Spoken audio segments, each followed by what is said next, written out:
Hi everyone. So in this particular video, we will learn about this Route 53. That is one of the service provided by AWS itself.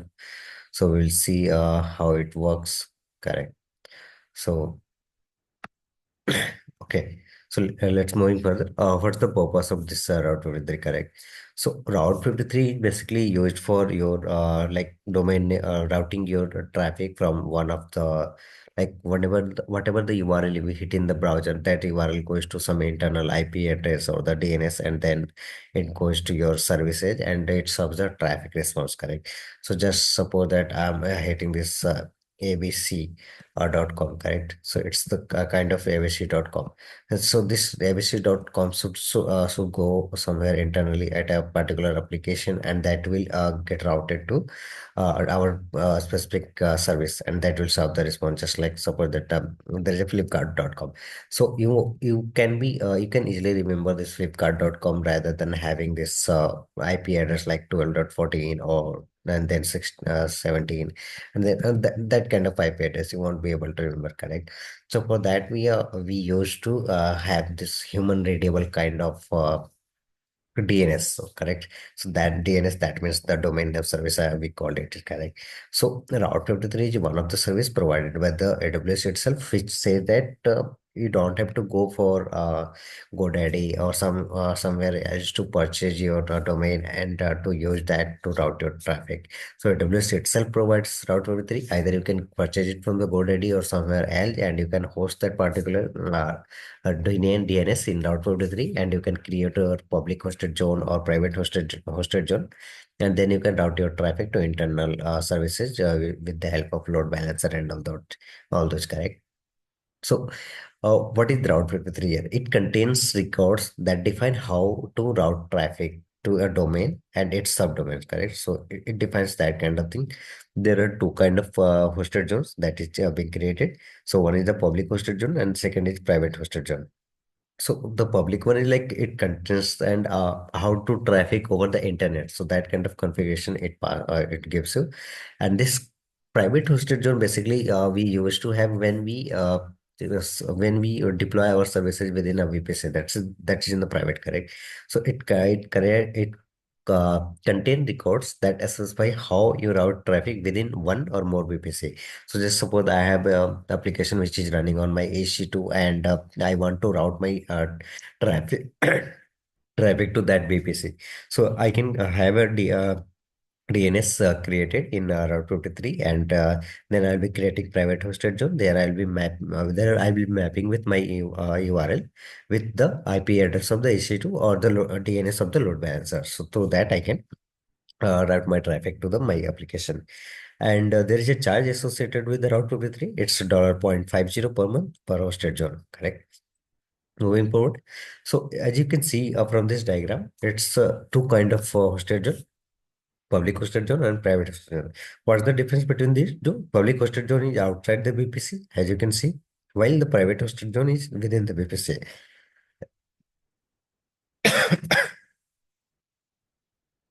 Sorry.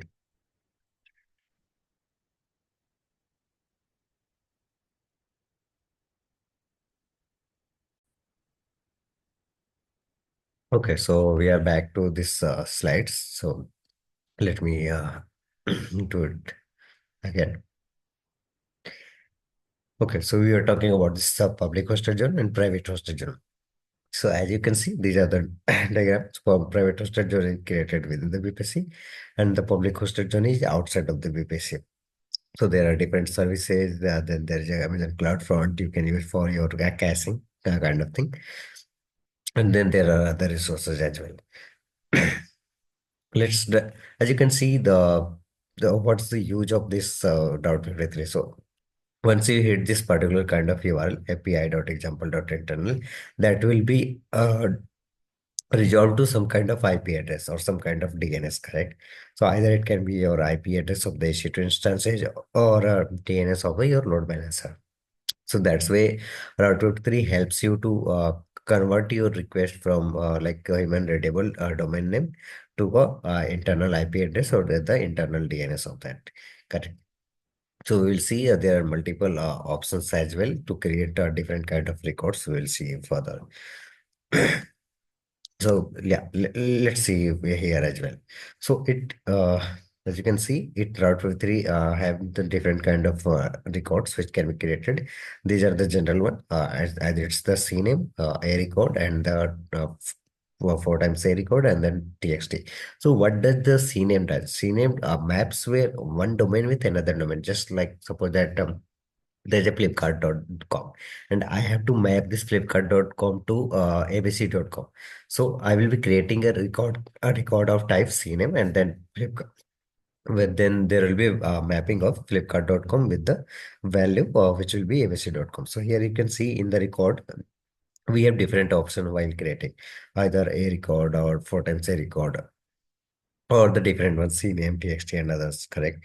So here you can create records and you can pass the value. In the similar way, there is a record and a record. Sorry, four times a record. Here you can map your a record with the IPv4 address of your EC2. Like suppose you have application running on your EC2 instances, and you want to give a human readable DNS to your services. So you can create a one DNS. You can map that with the IP address of your public EC2 machine. Correct. That will route your traffic to that particular EC2 machine, and it will serve the traffic. So this way you can create different records. Right? Then talking about one of the more important feature of the Route 53, that is the region level failover. So just suppose that you are running your application in one of the primary region and due to any of the region, either it's the security related issue or any kind of DR happens or someone has stopped your EC2 instance in a primary region. But this is a kind of your application which is running your business and you don't want your business to be down in between, correct? Either by any of the case, like your EC2 instance goes down or your server goes down. So for that, Route 53 provides a kind of a policy that's called as a region level failover. So we can have a policy created as a failover policy in Route 53. So what will be the infrastructure required there? So we will have a Route 53, which will have the DNS like example.com, that will be the DNS, correct? And it will route your traffic to the primary and secondary. So initially it will be routed to primary, and then there will be a secondary. In the secondary region, there will be another VPC, another EC2 instance. That's the web server, what you can say web server, and in any way how you have deployed your services over the EKS, or just considering a simple example of web application that is running on your EC2, correct? So this Route 53 will check for the status of the primary instance, and by any case this health check gets failed, like the here if you can see both of the health status are green. So till the time the primary one is green, the traffic will be routed from Route 53 to primary this primary instance.